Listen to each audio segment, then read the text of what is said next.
and welcome to Big Questions. You sent in your questions and we'll share with you some of the ways that Christians have answered them. Now you asked, how did God create the world? Do some Christians believe in the Big Bang Theory? And why are there no dinosaurs in the Bible?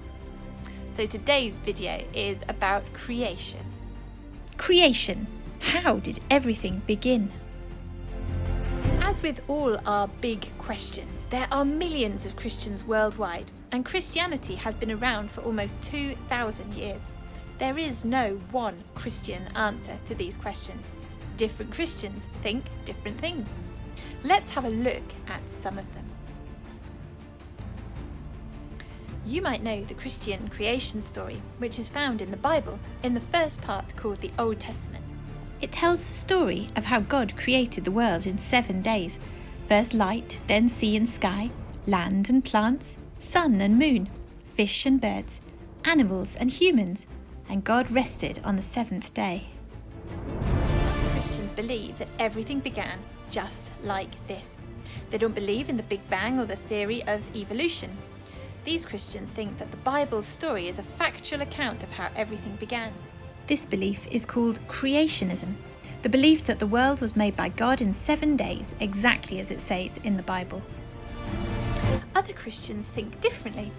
They think that the creation story in the Bible gives us the pattern of how God made things, but that it didn't happen in 7 actual days. They might wonder whether the 7 days represent 7 periods in history, or whether the Big Bang was God creating light. These Christians tell a story about finding a watch on the ground. If you found a watch on the ground, you wouldn't think it just appeared. You'd think that someone had made it, a watchmaker. Perhaps in a similar way, looking at the beautiful and complex world around us leads us to think that someone made it, a creator. In this view, Christians believe in scientific theories about how the world began.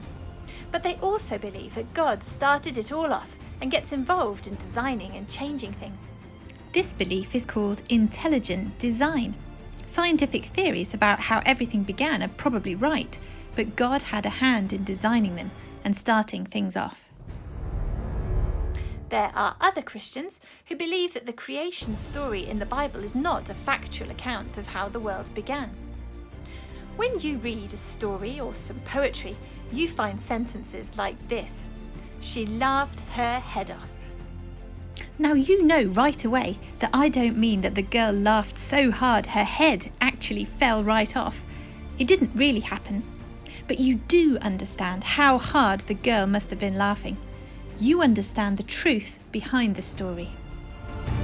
These Christians believe that in a similar way, the Bible creation story gives us a picture of God making the world with his words and his hands. They think it didn't really happen as the story says. It happened with the Big Bang and evolution and all the other things that science is discovering. But that doesn't mean we can't hear the truth behind the story, that God is at the beginning of all things and that everything is dependent on God. This belief is called Theistic Evolution. Theistic means it's about God. For these Christians, science and the Bible are doing different jobs. Science tries to explain how the world began. The Bible tries to explain why. So there are different views within Christianity about how the world began. And yes, some Christians do believe in the Big Bang Theory. But why are there no dinosaurs in the Bible?